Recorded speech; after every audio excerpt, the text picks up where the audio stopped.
penggunaan digital ya, transformasi digital ini untuk meningkatkan efisiensi dan kualitas pelayanan publik. Kita ketahui bahwa saat ini adalah eranya disrupsi, karena begitu cepat perubahan akibat dari penggunaan teknologi atau kemajuan ilmu pengetahuan, teknologi dan informasi. Nah, oleh karena itu di dalam mewujudkan reformasi birokrasi ini sangat penting. Kita harus memahami ini sehingga apa yang kita akan lakukan di dalam reformasi birokrasi ini akan berhasil. Digital untuk meningkatkan efisiensi dan kualitas pelayanan publik. Nah, jadi transformasi ini adalah proses perubahan atau perpindahan dari satu bentuk ke bentuk yang lain, baik secara fisik, konsep maupun struktur. Perpindahan bentuk ini kita bisa lihat contohnya di ulat ya, kemudian dia makan daun-daunan jadi besar, kemudian dia menjadi kepompong. Setelah kepompong dia menjadi kupu-kupu ya. Jadi ada perubahan ya dari satu bentuk ke bentuk yang lain. Jadi ini yang dinamakan transformasi ya. Jadi transformasi ini kita adalah transformasi digital yang kita akan bahas. Ini menyangkut perubahan dari sistem manual ke sistem digital menggunakan teknologi informasi dan komunikasi.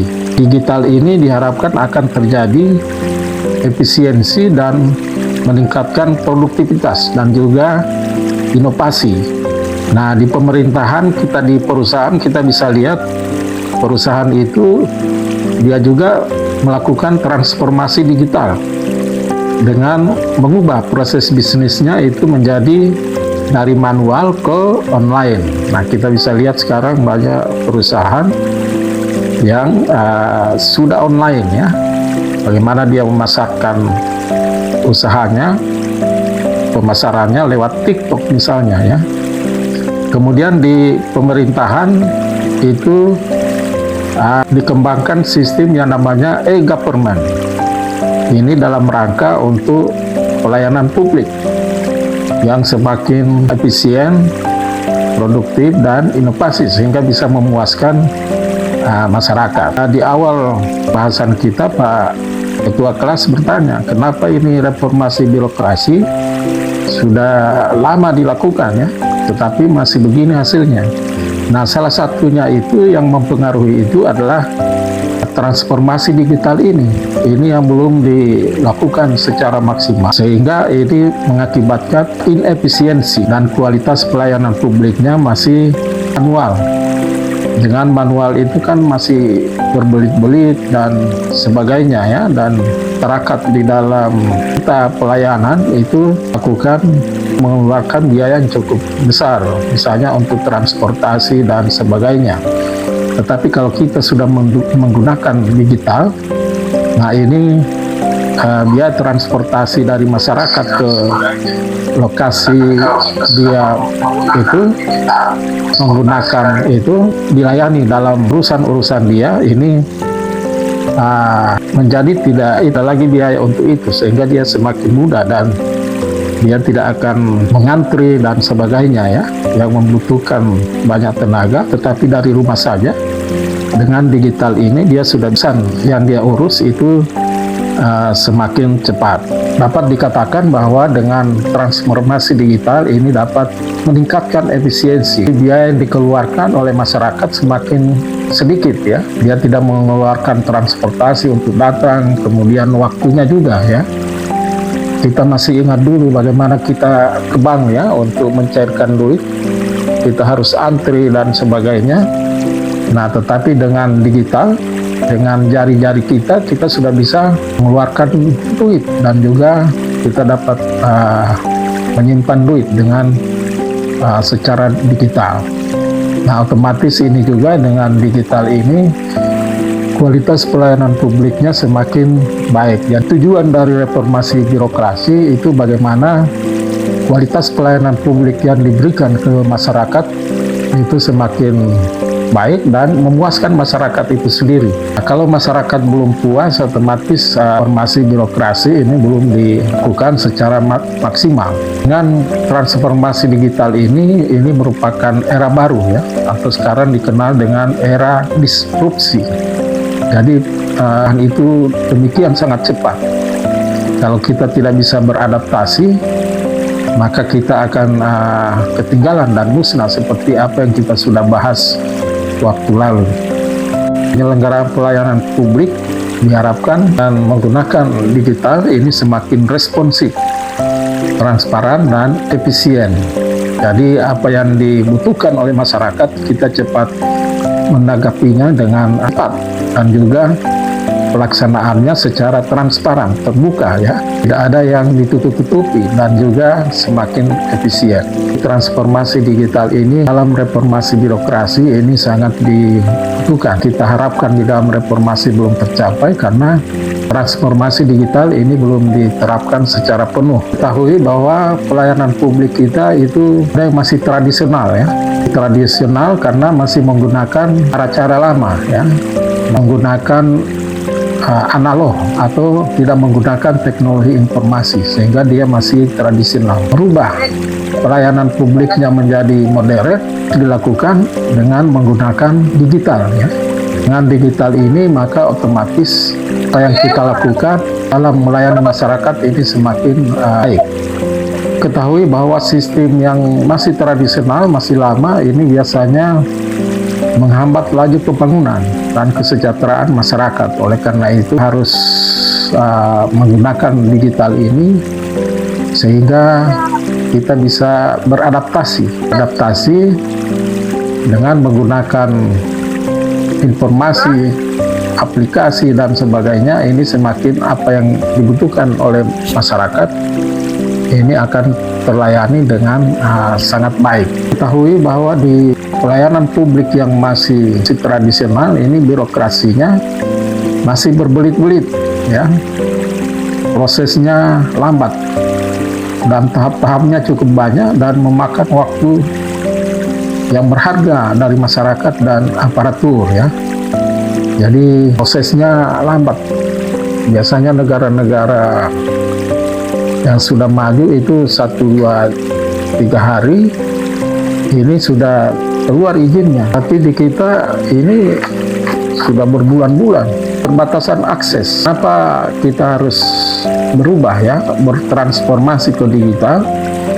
Karena masyarakat di daerah terpencil keluar itu menjangkau layanan fisik itu sangat sulit. Misalnya yang dari Pinogu ya, bagaimana dia transportasinya ini bisa jutaan rupiah, dia sampai tempat pelayanan itu. Nah, oleh karena itu kalau sudah digital ini dia tidak perlu lagi ke tempat pelayanan itu, tidak perlu mengeluarkan duit lagi, langsung dia input dari tempatnya. Yang penting di sana ada internet ya. Internet ini sangat penting. Oleh karena itu pemerintah saat ini, nah bagaimana semua daerah itu harus ada internet. Ini pelayanan publik yang masih tradisional, tingginya biaya operasional.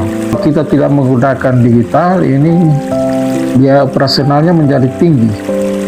Pemborosan sumber daya negara karena inefisiensi administrasi. Inefisiensi, tidak efisien. Jadi biayanya membengkak. Dan juga logistik fisik ya. Tantangan ya ke depan yang harus kenapa kita harus lakukan transformasi digital, karena kita hadapi ini indikator-indikatornya masih seperti ini. Kenapa reformasi birokrasi ini belum maksimal? Karena yang terjadi di lapangan masih menghadapi ada 4 indikator ini yang dihadapi di tingkat lapangan, yaitu birokrasi yang berbelit-belit, kurangnya transparansi, keterbatasan akses, dan juga tingginya biaya operasional. Nah, oleh karena itu ini harus dilakukan perubahan dengan melakukan transformasi digital. Di sini ya antriannya ini cukup panjang. Ini kita pernah alami di bank dulu ya. Begitu kita mau tarik duitnya, nah ini sudah ada antrian yang demikian panjang. Antrian ini waktu kita banyak terbuang di sana ya. Ini e-government untuk menciptakan aksesibilitas. Nah, aksesibilitas ini artinya kita bisa mampu ya menggunakan, kita bisa mengakses ya pelayanan yang diberikan itu dengan mudah ya. Jadi aksesibilitas itu adalah kemampuan penggunaan atau mengakses dengan menggunakan aplikasi yang ada ya, dengan mudah dan tanpa hambatan ya. Ini aksesibilitas. Di sana terjadi efisiensi. Jadi efisiensi ini kita sudah bahas kemarin berkaitan dengan biaya anggaran ya. Biayanya semakin sekecil-kecil untuk menghasilkan hasil yang sebesar-besarnya, itu yang dinamakan efisiensi. Sekarang ini sudah menggunakan digital, ada layanan online 24 jam ya, jadi akses penuh pelayanan kapan saja. Jadi kapan saja kita butuh, kita langsung bisa menggunakan aplikasi itu. Jadi tanpa terikat jam kerja kantor ya. Jadi kita di mana saja, di rumah, malam hari, ini kita bisa menggunakan layanan online ini. Jadi tidak harus pergi ke kantor, tetapi dari mana saja, sehingga ini mengurangi biaya juga ya, efisiensi. Dia juga ini untuk mengurangi waktu tunggu. Ada proses pengajuan, verifikasi, penerbitan dokumen menjadi lebih cepat dan otomatis. Jadi online ini waktu tunggu kita semakin cepat. Transparansi ya, transparansi ini sangat penting di dalam reformasi birokrasi, harus terbuka sehingga dapat dilacak secara real time, dan ini mengurangi korupsi ya, karena kita ketahui, kita sudah bahas di dalam reformasi birokrasi, penyakitnya yang utama itu adalah korupsi ya. Korupsi sampai sekarang kita belum bisa kasih ya, itu sudah triliunan yang dikorupsi ya, akibat dari tidak transparansi ya, atau tidak terbuka. Nah, sehingga dengan digital ini, maka transparansi itu kita bisa cek real time. Kita sudah mengurus izin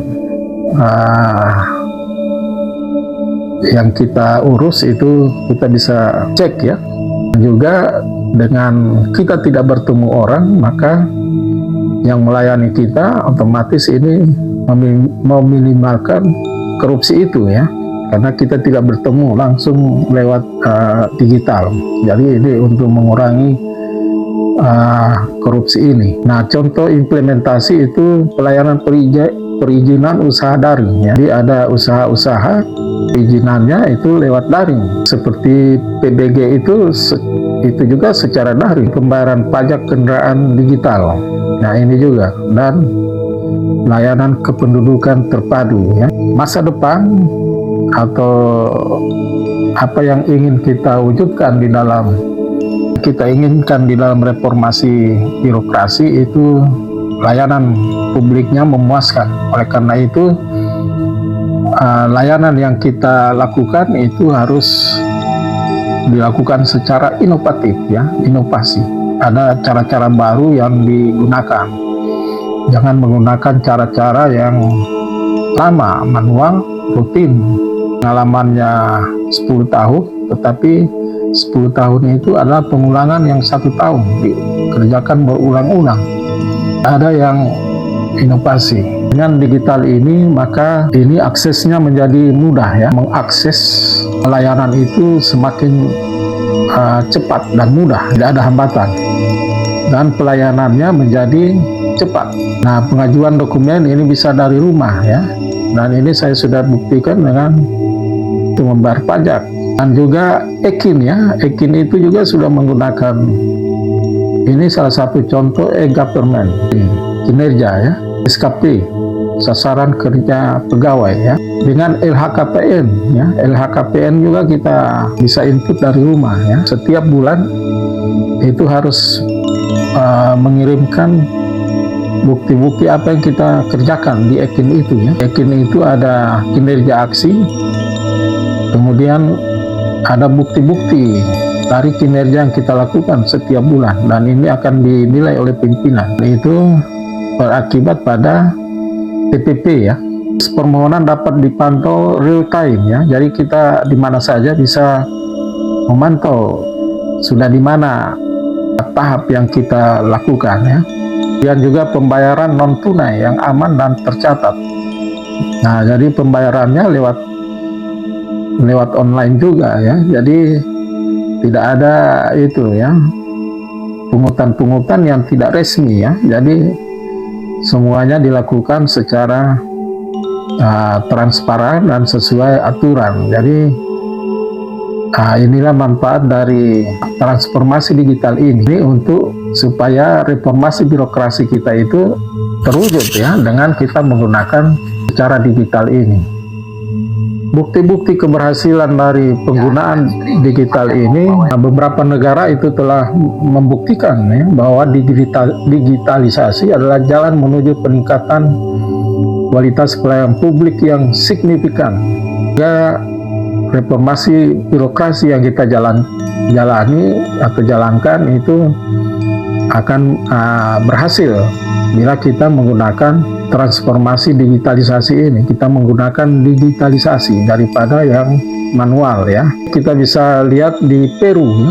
Nah, di Peru itu dengan dia menggunakan digitalisasi, layanan publiknya berhasil memangkas waktu tunggu secara drastis.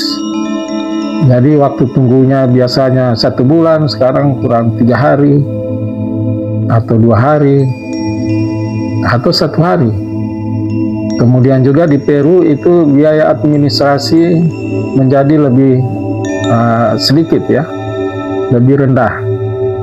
Nah, jadi digitalisasi ini berdampak pada waktu yang semakin cepat dan biaya semakin sedikit. Ini di Peru. Kemudian di Thailand ya, Thailand yang menggunakan juga sistem digital terpadu, maka yang terjadi ada peningkatan efisiensi operasional. Jadi biaya operasionalnya semakin rendah ya, dan juga pengguna layanan menjadi puas ya. Ini yang di Thailand. Di India dia menggunakan sistem biometrik AADAR untuk penyaluran subsidi yang secara efektif menekan kebocoran dana dan korupsi. Nah, jadi ini bukti-bukti bahwa digitalisasi itu sangat penting sekarang. Nah, di era disrupsi sekarang ini, maka digitalisasi itu menjadi salah satu hal yang menentukan kenapa reformasi birokrasi kita belum mencapai apa yang kita inginkan. Nah, salah satunya karena belum menggunakan digital ini secara maksimal ya, baik di swasta maupun di perusahaan maupun di pemerintahan. Indonesia juga sudah dilakukan digitalisasi ini penggunaan teknologi, tetapi ini diharapkan menciptakan dampak positif yang dirasakan langsung oleh setiap warga negara. Jadi digitalisasi ini jadi bukan hanya bagaimana teknologinya itu, tetapi bagaimana dampak positifnya yang dirasakan oleh masyarakat. Misalnya dilihat dari waktu dan biaya lebih hemat, seperti apa yang sudah dilakukan di Peru ya. Kemudian dengan digitalisasi ini kita tidak perlu cuti kerja atau mengeluarkan biaya transportasi, semua dapat diakses secara digital. Kita di provinsi juga ini sekarang ini hari Jumat itu kita WFA, work from anywhere, jadi bekerja dari mana saja, jadi tidak ke kantor, karena kalau kita ke kantor maka bensin keluar, di kantor juga menggunakan listrik, air.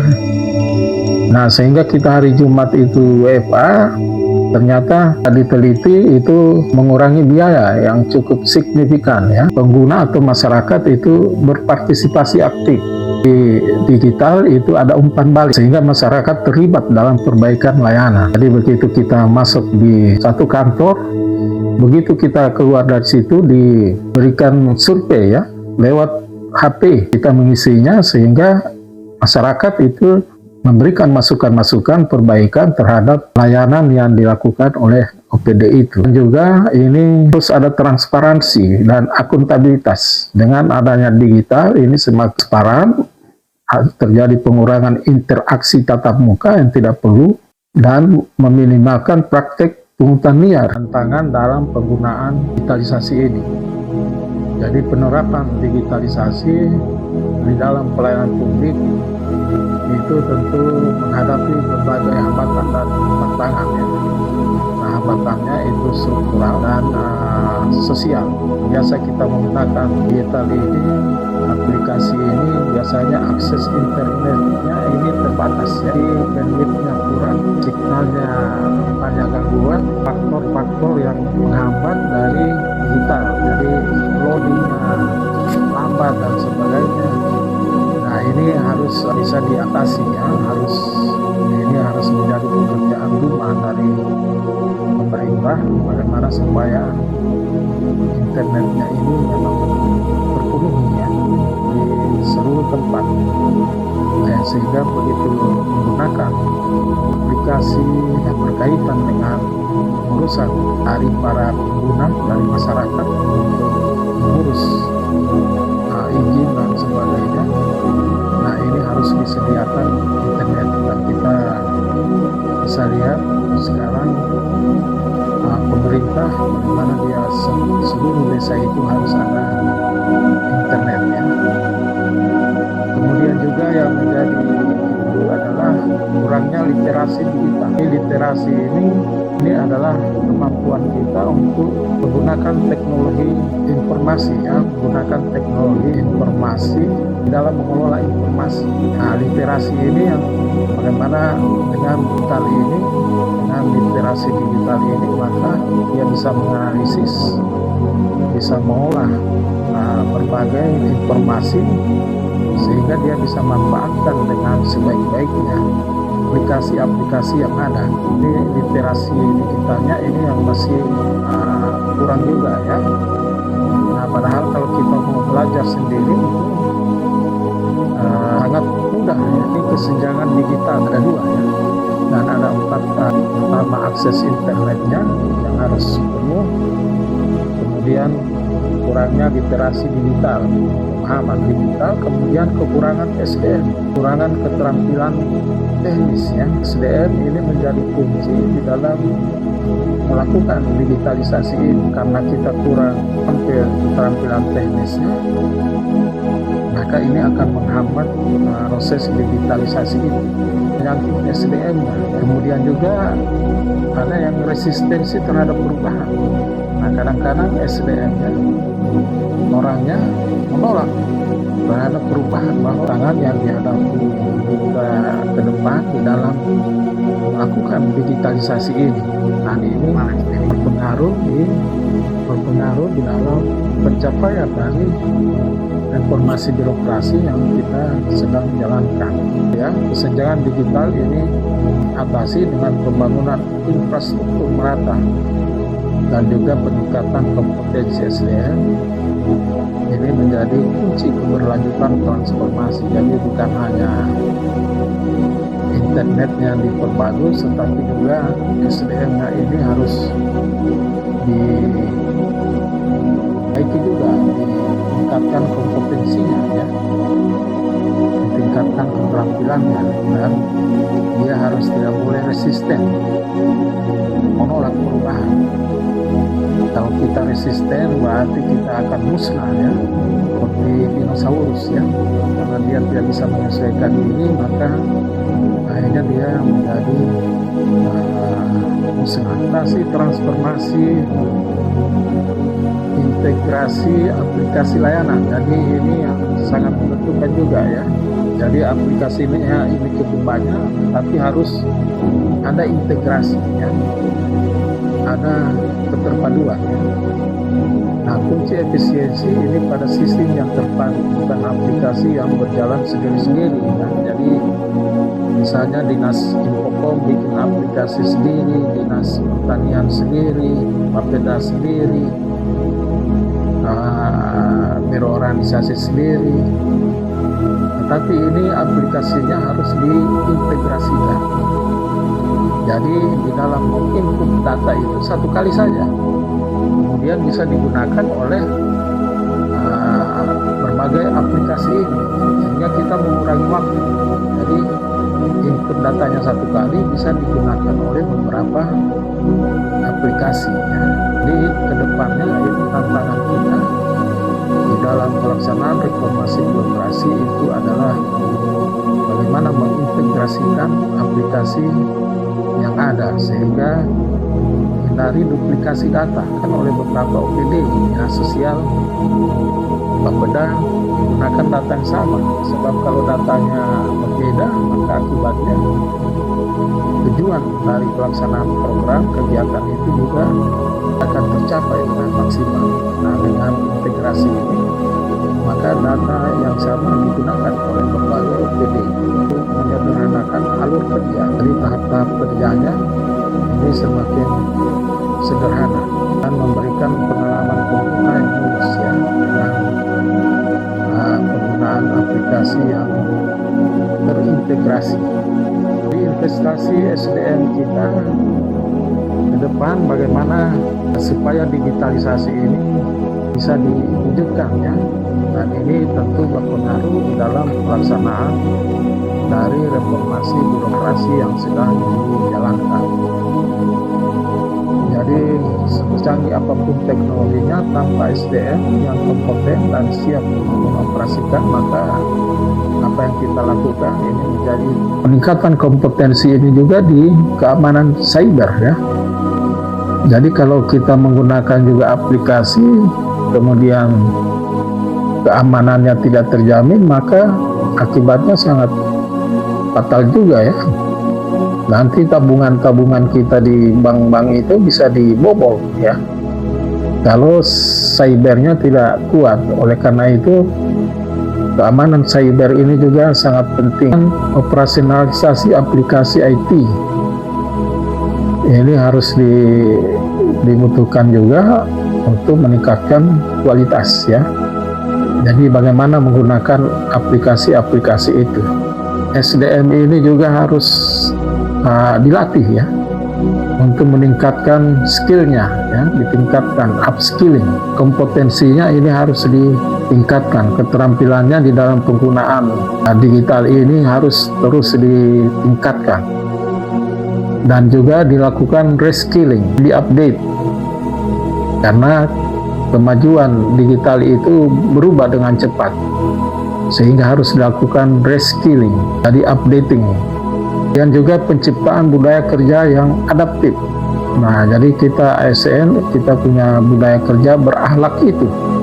Dan salah satu budaya kerja itu harus adaptif kan dengan perkembangan yang ada saat ini. Dan harus berinovasi. Kemudian juga direkrut talenta digital yang siap menghadapi tantangan era 4.0